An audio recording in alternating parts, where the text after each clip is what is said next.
Next आते हैं angiotensin receptor blocker, हम बात कर रहे थे, ठीक है, जिनको क्या बोल रहे थे हम, ऑल्सो नोन एज ARB ऐसे करके बोल रहे थे। ये क्या करते हैं, रिसेप्टर्स को ब्लॉक करने का काम करते हैं। इनको AT1 रिसेप्टर एंटागोनिस्ट भी बोला जाता है। ये दो तरह के होते हैं, AT1 होता है, AT2 होता है। मेनली AT1 को सप्रेस किया जाता है, यानी जो एंजियोटेंसिन रिसेप्टर ब्लॉकर होते हैं इनमें AT1 रिसेप्टर एंटागोनिस्ट बोला जाता है। और इसमें क्या आती है, मेनली जो ड्रग्स आती हैं वो होती हैं सार्टन्स। क्या होती हैं, सार्टन्स। और इसमें भी मोस्ट कॉमन जो ड्रग है वो होती है टेल्मीसार्टन। क्या होती है, टेल्मीसार्टन, ठीक है। अभी देखेंगे, बहुत सारे नाम आएंगे तो उनको देखेंगे। नेक्स्ट आते हैं, अभी ये जो ARB है, एंजियोटेंसिन रिसेप्टर ब्लॉकर हैं, इनके क्या एडवांटेजेस हैं।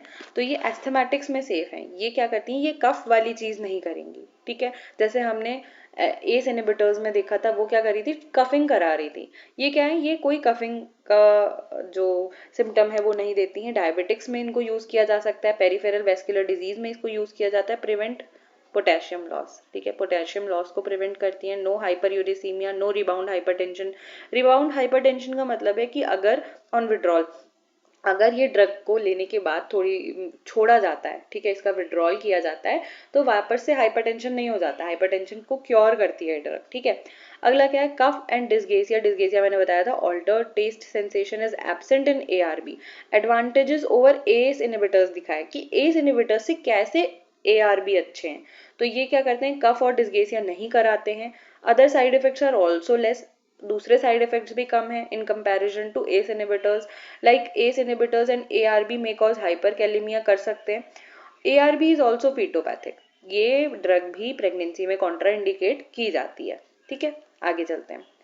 अब यहाँ पे एक क्लासिफिकेशन दे रखा है एंटी हाइपरटेंसिव ड्रग्स का। तो मैंने कहा था कि हाइपरटेंशन में बहुत सारी ड्रग्स यूज की जाती हैं, ठीक है। तो देखो, सबसे पहले आते हैं हम यहाँ पे सिंपैथेटिक इनहिबिटर्स में, ठीक है। सिंपैथेटिक इनहिबिटर्स में क्या क्या आते हैं, बीटा एड्रेनर्जिक ब्लॉकर्स आते हैं और अल्फा और बीटा एड्रेनर्जिक ब्लॉकर्स आते हैं। तो बीटा एड्रेनर्जिक ब्लॉकर्स में क्या क्या आते हैं, प्रोपेनोलॉल, मीटोप्रोलॉल, एटेनोलॉल, लेबेटोलॉल, ठीक है। तो इसमें क्या क्या याद रखना है आपको, प्रोपेनोलॉल, मीटोप्रोलॉल, एटेनोलॉल, ये तीन याद करने हैं। और इधर alpha plus beta adrenergic blocker में लेबेटोलॉल याद रखना है आपको, ठीक है। अभी ये काम कैसे करते हैं, तो इसको समझने के लिए हम वापस से एक पेज इंसर्ट करेंगे। उससे पहले ये क्लासिफिकेशन पढ़ लेते हैं, फिर हम सिंपैथेटिक इनहिबिटर्स कैसे काम करते हैं ये पूरा देखते रहेंगे, ठीक है। तो दूसरा क्लासिफिकेशन क्या है इसमें, हाँ ये भी है एक, सिंपैथेटिक इनहिबिटर्स में अल्फा एड्रेनर्जिक ब्लॉकर्स आते हैं, प्राजोसिन, टिराजोसिन, ये दो याद रखेंगे। और सेंट्रल सिंपैथोलाइटिक्स में याद रखेंगे मिथाइल डोपा, ठीक है। ये प्रेगनेंसी में दिया जाता है। अगर प्रेगनेंसी इंड्यूस्ड हाइपरटेंशन होता है, उसमें भी बताऊंगी कौन कौन सी ड्रग दी जाती है। तो मिथाइल डोपा उसकी ड्रग ऑफ चॉइस रहती है प्रेगनेंसी इंड्यूस्ड हाइपरटेंशन की, किसकी, PIH, ठीक है। PIH में लेबेटोलॉल भी दिया जाता है, no doubt, but methyldopa is the drug of choice for PIH यानी प्रेगनेंसी इंड्यूस हाइपरटेंशन, ठीक है। अगला क्या है, यहाँ पे दे रखे हैं रेनिन एंजियोटेंसिन सिस्टम इनहिबिटर्स यानी RAS इनहिबिटर्स, ठीक है। तो RAS इनहिबिटर्स में क्या कहते हैं, एस इनहिबिटर्स हमने देख लिया, कैप्टोप्रिल, इनालाप्रिल, चार नाम याद कर लेंगे, रामीप्रिल, ठीक है, ट्रेडोलापिल, ट्रेंडोलापिल, कुछ भी याद रख लो, चार याद रख लो, ठीक है। अगला क्या है, एंजियोटेंसिन रिसेप्टर ब्लॉकर ARB। तो इसमें मेनली AT1 रिसेप्टर को ब्लॉक करने का काम करते हैं। तो इसमें सार्टन आते हैं, टेल्मी सार्टन हमेशा याद रखना है, ठीक है, टेल्मा या नाम से आता है, लो सार्टन कोई भी याद कर सकते हो। अगला है डायरेक्ट रेनिन इनहिबिटर, ये इंपॉर्टेंट है, एलिस्किरिन जो होता है डायरेक्ट रेनिन को इनहिबिट करने का काम करता है। सारा फसाद तो रेनिन ही कर रहा है, क्यों, क्योंकि रेनिन ही स्टार्टिंग में एंजियोटेंसिनोजन को एंजियोटेंसिन 1 में कन्वर्ट कर रहा था ना, तो सीधे रेनिन को इनहिबिट करने का काम करती है कौन, एलिस्किरिन ड्रग। अगला आते हैं डायूरेटिक्स। तो डायूरेटिक्स तीन तरह के होते हैं, एक होते हैं थायाजाइड, एक होते हैं हाई सेलिंग, एक होते हैं एल्डोस्टेरॉन एंटागोनिस्ट। तो देखो थायाजाइड्स में क्या क्या आते हैं, इसमें आता है हाइड्रोक्लोरोथायाजाइड, हाई सीलिंग में आते हैं फ्यूरेसेमाइड, ब्यूटासोनाइड, ऐसे करके ड्रग्स आती हैं। एल्डोस्टेरोन एंटागोनिस्ट में आता है स्पाइरोनोलैक्टोन, ये इंपॉर्टेंट है, ये हमेशा याद रखेंगे। एल्डोस्टेरोन एंटागोनिस्ट ये मैंने तब भी बताया था अभी थोड़ी देर पहले, सॉरी इससे पहले वाले लेक्चर में, कि जो स्पाइरोनोलैक्टोन है यानी जो एल्डोस्टेरोन एंटागोनिस्ट है, यानी जैसे जब एंजियोटेंसिन 2 अलग अलग रिसेप्टर्स पे जाके एक्ट कर रहा था, ये एल्डोस्टेरोन को भी बढ़ाने का काम कर रहा था, वैसो कॉन्स्ट्रिक्शन करा रहा था, तो हम कह रहे थे कि हम क्या दे सकते हैं उस कंडीशन में, एल्डोस्टेरोन एंटागोनिस्ट दे सकते हैं जिस वजह से बीपी राइज ना करे। तो एल्डोस्टेरोन एंटागोनिस्ट का बहुत अच्छा एग्जाम्पल है स्पाइरोनोलैक्टोन, ठीक। और वहां पे ही ये भी चीज आई थी कि सिंपैथेटिक एक्टिविटी बढ़ जाती है तो वहां पे सिंपैथेटिक इनहिबिटर्स दिए जाते हैं, ठीक है। अब हम समझते हैं कि ये सिंपैथेटिक इनहिबिटर्स कैसे काम करते हैं, तो इसके लिए पेज इंसर्ट करते हैं, यहाँ पे पढ़ते हैं। देखो क्या होता है, जो हमारा ऑटोनॉमिक नर्वस सिस्टम होता है ये दो तरह के एक्शन शो करता है। इसमें दो तरह के नर्वस सिस्टम आते हैं, एक होता है सिंपैथेटिक नर्वस सिस्टम एसएनएस, एक होता है पैरासिम्पैथेटिक नर्वस सिस्टम पीएसएनएस, ठीक है। जो एसएनएस होता है यानी सिंपैथेटिक नर्वस सिस्टम होता है, इसके जो न्यूरोट्रांसमीटर होते हैं, इसके जो न्यूरोट्रांसमीटर होते हैं, ठीक है, इसके जो न्यूरोट्रांसमीटर है वो क्या है, एड्रेनलिन और नॉर एड्रेनलिन होते हैं, ठीक है। जबकि जो पीएसएनएस है इसके न्यूरोट्रांसमीटर होता है एसिटाइल कोलिन, एसीएच, नाम सुना होगा आप सबने। तो ये जो एड्रेनलिन है, नॉर एड्रेनलिन है, ये क्या करता है, हार्ट रेट को बढ़ाने का काम करता है, रेस्पिरेटरी रेट को बढ़ाने का काम करता है। मेनली बेसिकली जो एसएनएस है वो कब एक्टिवेट होता है, जब भी कंडीशन आती है स्ट्रेस की, फाइट की, फ्लाइट की जो कंडीशन आती है, ठीक है। जब भी क्या कंडीशन आती है, स्ट्रेस, फाइट, फ्लाइट, ठीक है। तो ये कंडीशन जब भी होती हैं तब हमारा सिंपैथेटिक नर्वस सिस्टम एक्टिवेट होता है, जबकि रेस्टिंग कंडीशन में पीएसएनएस एक्टिवेट रहता है, ठीक है, पैरासिम्पैथेटिक नर्वस सिस्टम, और वहां वो क्या रिलीज करता है, एसिटाइल कोलिन न्यूरोट्रांसमीटर रिलीज करता है, ठीक है। अब क्या होता है, जो सिंपैथेटिक नर्वस सिस्टम है इसके जो रिसेप्टर होते हैं, इसके दो तरीके के रिसेप्टर होते हैं। कौन कौन से, दो तरीके के इसके रिसेप्टर्स हैं, एक होते हैं अल्फा रिसेप्टर्स, एक होते हैं बीटा रिसेप्टर्स, ठीक है। और जो पीएसएनएस है उसके तीन तरह के रिसेप्टर्स होते हैं, वो होते हैं M1, वैसे तो मस्केरेनिक रिसेप्टर होता है M1, M2, M3, ठीक है, मस्केरेनिक रिसेप्टर, M से मस्केरेनिक, ठीक है। अभी के लिए ये याद रखेंगे। अल्फा रिसेप्टर भी दो तरीके के होते हैं, अल्फा 1, अल्फा 2। बीटा रिसेप्टर तीन तरीके के होते हैं, बीटा 1, बीटा 2, बीटा 3, ठीक है।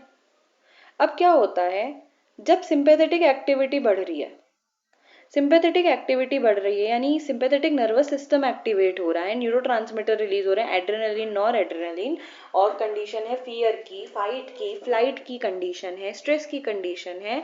तो उस कंडीशन में क्या है, जो रिसेप्टर्स काम करेंगे वो अल्फा रिसेप्टर काम करेंगे और बीटा रिसेप्टर काम करेंगे, राइट। तो अब क्या करना है, यही क्या रिलीज करा रहे हैं, जो एड्रेनलिन है, नॉर एड्रेनलिन को रिलीज करा रहे हैं ये रिसेप्टर्स, ठीक है। तो अब क्या होगा, अब हमें जिसकी वजह से क्या होता है, बीपी राइज करता है। अब हमें बीपी को कम करना है तो उस कंडीशन में हम क्या देते हैं, हम अल्फा ब्लॉकर दे सकते हैं, हम बीटा ब्लॉकर दे सकते हैं, ठीक है। अल्फा को ब्लॉक कर दो या फिर बीटा को ब्लॉक कर दो या फिर कंबाइनली दोनों के ब्लॉकर दे दो, ठीक है।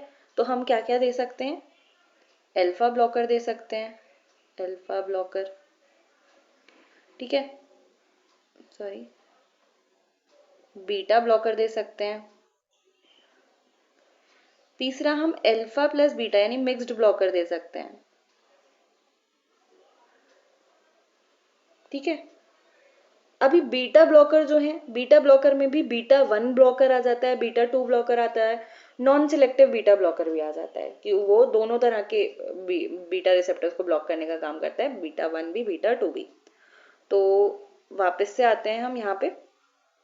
तो यहाँ पे हम देख रहे थे कि जो सिंपैथेटिक इनहिबिटर्स हैं, तो सिंपैथेटिक इनहिबिटर्स में क्या क्या आ रहे थे, देखो बीटा एड्रेनर्जिक ब्लॉकर है, ठीक है, हमने देख लिया बीटा क्या कर रहा है, बीटा भी एक रिसेप्टर है किसका, सिंपैथेटिक नर्वस सिस्टम का। अभी alpha plus beta adrenergic blocker है, अल्फा एड्रेनर्जिक ब्लॉकर है, ठीक है। अगले क्या है, सेंट्रल सिंपैथोलाइटिक्स, ये भी क्या करते हैं, ये भी बीपी को कम करने का काम करते हैं, ये भी सिंपैथेटिक इनहिबिटर है। तो इस तरीके से हमने देखा सिंपैथेटिक इनहिबिटर्स कैसे काम करते हैं, हमने देख लिया रास सिस्टम इनहिबिटर्स कैसे काम करते हैं। नेक्स्ट हम देखेंगे डायूरेटिक्स कैसे काम करते हैं। तो नेक्स्ट आते हैं थोड़े कुछ यहाँ पे भी हैं एंटी हाइपरटेंसिव ड्रग जो ऊपर रह गए थे सॉरी। तो उसमें क्या क्या है, कैल्शियम चैनल ब्लॉकर आता है, वेजोडायलेटर्स आते हैं, ठीक है। वेजोडायलेटर्स में क्या है, आर्टीरियोलर डायलेटर है, हाइड्रालाजीन याद रखेंगे। आर्टीरियल मिक्स्ड डायलेटर, ठीक है, मिक्स्ड डायलेटर क्या है, नाइट्रोप्रोसाइड, सोडियम नाइट्रोप्रोसाइड हमने देखा मिक्स्ड डायलेटर, ठीक है। और मिनॉक्सीडिल हो गया arterial dilator. Calcium channel blocker भी क्या होते हैं, आर्टीरियल डायलेटर्स होते हैं, तो हमने वहां भी देखा था। निकार्डिपिन की बात की थी हमने, देखो निकार्डिपिन यहाँ पे लिखा हुआ है। तो जो कैल्शियम चैनल ब्लॉकर हैं इसमें भी क्या क्या आते हैं, विरापामिल, डिल्टियाजेम, निफिडिपिन, एम्लोडिपिन, ठीक है, और निकार्डिपिन याद रखेंगे इसमें। आगे चलते हैं, बात कर रहे हैं हम डायूरेटिक्स की, ठीक है। तो डायूरेटिक्स क्या है, डायूरेटिक क्या करते हैं, बहुत ज्यादा अमाउंट में यूरिन को एक्सक्रीट आउट कराते हैं, ठीक है। यूरिन एक्सक्रीट आउट होगी तो यूरिन के साथ क्या निकलेगा, सोडियम भी निकलेगा, ब्लड प्रेशर कम होगा, जिस वजह से ब्लड वॉल्यूम भी कम होता है। कई बार ऐसा होता है कि ज्यादा डायूरेटिक्स दे दिए तो उस वजह से ब्लड वॉल्यूम भी डिक्रीज कर जाता है, तो हो सकता है कि शॉक की कंडीशन आए। उस कंडीशन में जैसे डायबिटिक्स में जो होता है, डायूरेटिक्स को कॉन्ट्राइंडिकेट किया जाता है, क्यों, क्योंकि पहले से ही डायबिटीज में क्या है, पॉलीडेस्पिया, पॉलीयूरिया, ठीक है। तो पॉलीयूरिया पहले से ही यूरिन बहुत ज्यादा निकल रहा है, तो अगर कोई डायबिटिक पेशेंट है तो हम उसमें diuretics as a medicine of hypertension नहीं देंगे, राइट। तो अभी डायूरेटिक्स क्या है, diuretics have been the standard anti hypertensive drugs over the past nearly 5 decades, ठीक है। तो पिछले 5 डेकेड से इसको एक स्टैंडर्ड ड्रग की तरह यूज किया जाता है, एंटी हाइपरटेंसिव ड्रग्स की तरह। They do not lower BP in normotensive, ठीक है, नॉर्मोटेंसिव यानी जो जिनका बीपी नॉर्मल है उनमें बीपी कम नहीं करती है। Increase sodium and water in urine, sodium और वाटर को यूरिन में एक्सक्रीट आउट कराती है ज्यादा अमाउंट में। ये 3 तरह के होते हैं डायूरेटिक्स, कौन कौन से, एक पहले होते हैं हाई एफिकेसी जिन्हें लूप डायूरेटिक्स भी बोला जाता है, दूसरे होते हैं मीडियम एफिकेसी जिन्हें थायाजाइड्स भी बोला जाता है, अभी हमने क्लासिफिकेशन में देखा था। नेक्स्ट है वीक डायूरेटिक्स जिन्हें पोटेशियम स्पैरिंग डायूरेटिक्स भी बोला जाता है। अभी हाई एफिकेसी जो होते हैं, हाई एफिकेसी क्या करते हैं, बहुत ज्यादा अमाउंट में यूरिन को रिलीज कराते हैं। तो इसको जो हाई एफिकेसी डायूरेटिक्स है इनको कहाँ यूज कर सकते हैं हम, इनको एडिमा की कंडीशन में यूज कर सकते हैं, बहुत अच्छा रिजल्ट देते हैं। तो कहीं भी एडिमा है, पूरी बॉडी में कहीं भी एडिमा है तो उस कंडीशन में क्या है, फ्लूइड फेल है, ठीक है, डायूरेटिक्स देंगे, ज्यादा से ज्यादा फ्लूइड लॉस कराएगा, तो इसमें एडिमा तुरंत शांत हो जाता है, ठीक है, एडिमा ठीक हो जाता है। तो एडिमा को कम करना है जब हमें, तो हम क्या देते हैं, हाई एफिकेसी डायूरेटिक देते हैं। अभी बीपी के लिए सबसे बेस्ट बोला जाता है, बीपी के लिए सबसे बेस्ट है मीडियम एफिकेसी, ठीक है। तीसरा जो पोटेशियम स्पैरिंग का मतलब ये होता है कि ये पोटेशियम लॉस को कम करते हैं, ठीक है, पोटेशियम लॉस को कम करने का काम करते हैं। थायाजाइड्स यूज करेंगे हम हाइपरटेंशन में, मीडियम एफिकेसी वाले। हाई एफिकेसी वाले में क्या होता है, अब ये एक्ट कैसे करते हैं, तो जो हाई एफिकेसी डायूरेटिक्स होते हैं ये क्या करते हैं, सोडियम पोटेशियम क्लोराइड के को ट्रांसपोर्ट को इनहिबिट करने का काम करते हैं। ध्यान से सुनेंगे, हाई एफिकेसी डायूरेटिक्स क्या करते हैं, सोडियम पोटेशियम और क्लोराइड के को ट्रांसपोर्ट को इनहिबिट करने का काम करते हैं। और ये को ट्रांसपोर्ट इनहिबिट कहाँ होता है, ये होता है, इनको क्या बोल रहे हैं, देखो लूप डायूरेटिक्स बोल रहे हैं ना। तो देखो जैसे हमारी ये नेफ्रॉन है,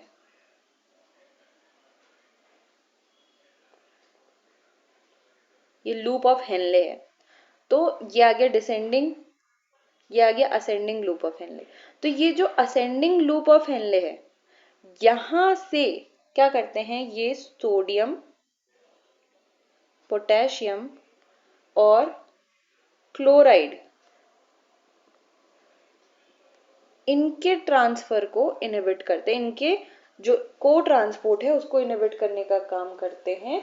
और ये यूरिन में, अब जब यहाँ से रीअब्जॉर्प्शन नहीं होगा, ठीक है, रीअब्जॉर्प्शन नहीं होगा, सॉरी उल्टा बना दिया मैंने, रीअब्जॉर्प्शन इधर होगा ना, तो रीअब्जॉर्प्शन अगर नहीं होगा तो उस कंडीशन में जो सारा का सारा यूरिन है, यूरिन में क्या रह जाएगा, सोडियम, पोटेशियम और क्लोराइड रह जाएगा, जिस वजह से ज्यादा से ज्यादा सोडियम, पोटेशियम और क्लोराइड यूरिन में निकल जाएगा और क्या होगा, ब्लड प्रेशर फॉल करता है जिस वजह से, ठीक है। तो इसीलिए इनको लूप डाययूरेटिक्स भी बोला जाता है, क्योंकि ये असेंडिंग लूप ऑफ हेनले पर एक्ट करने का काम करते हैं। नेक्स्ट आते हैं मीडियम एफिकेसी। मीडियम एफिकेसी में क्या होता है, ये भी सेम एक्शन शो करते हैं, लेकिन ये कहां पे एक्ट करते हैं, ये एक्ट करते हैं डीसीटी पे।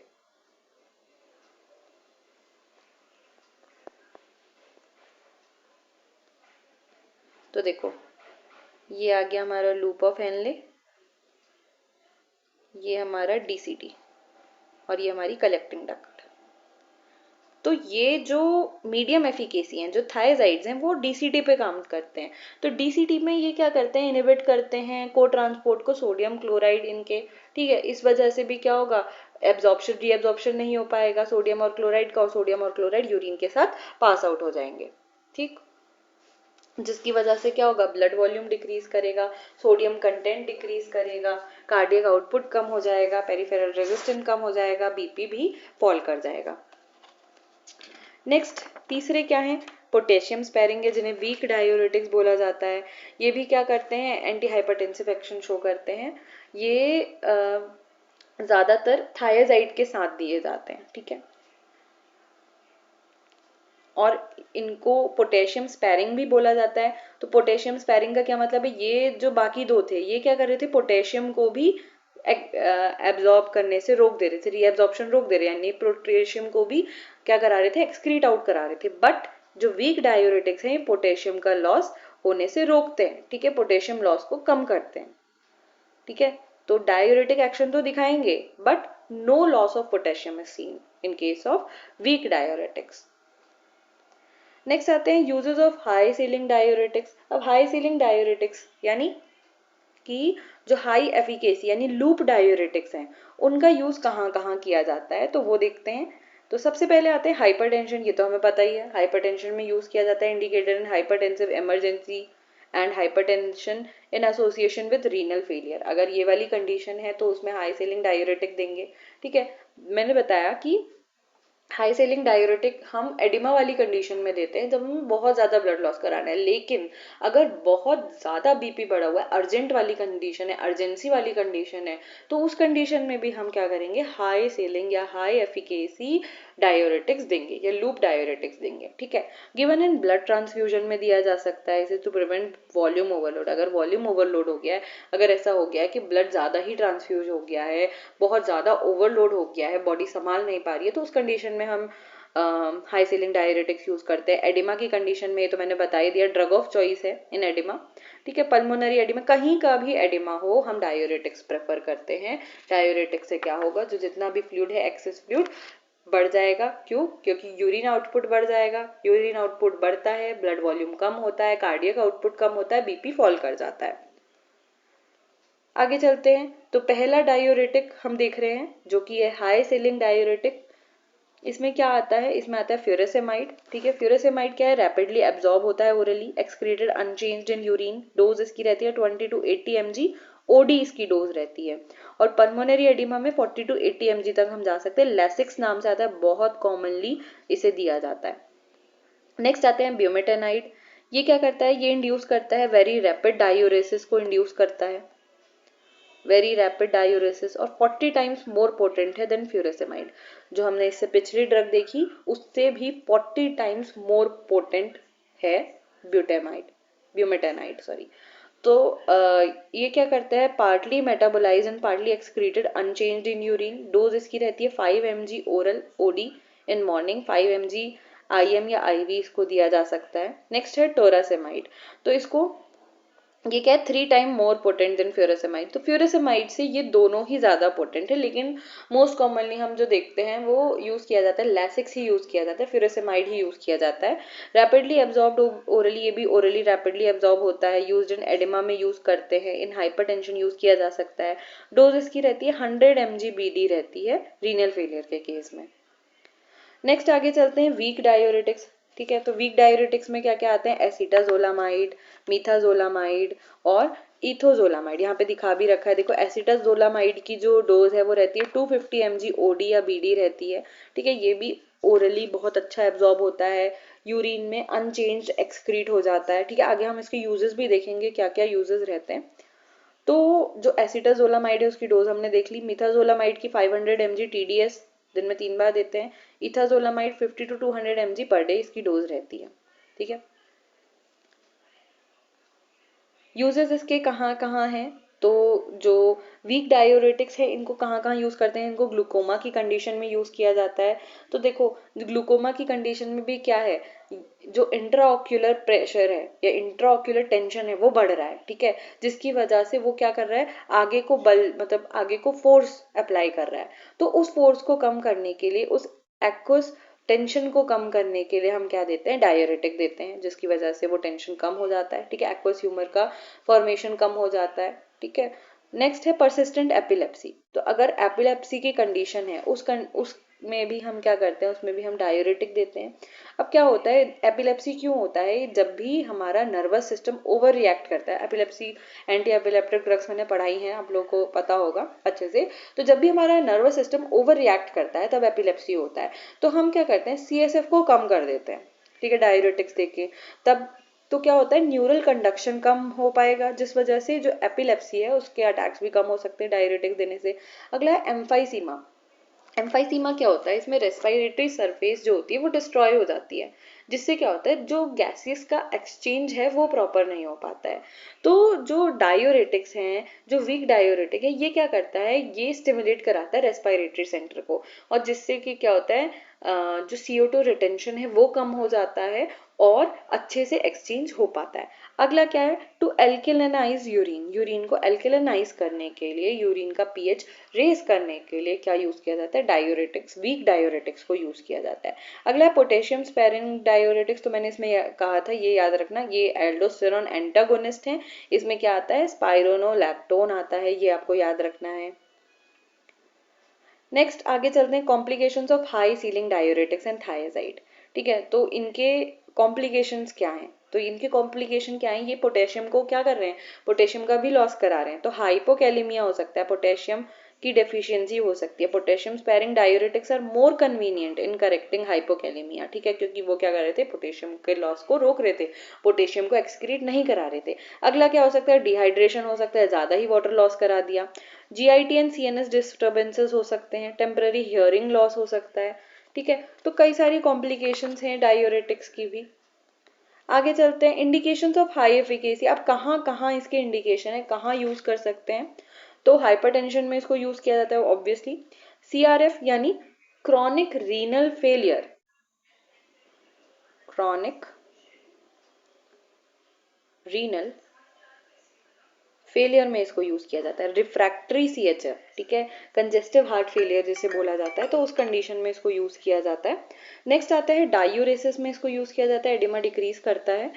अगला क्या है, हाइपरटेंसिव अर्जेंसी में इसको यूज किया जाता है, पेशेंट विद एडिमा में इसको यूज किया जाता है। हेलो, नमस्ते। अच्छा अच्छा, करीना ऊपर ही आ जाओगी, आ जाओ आ जाओ।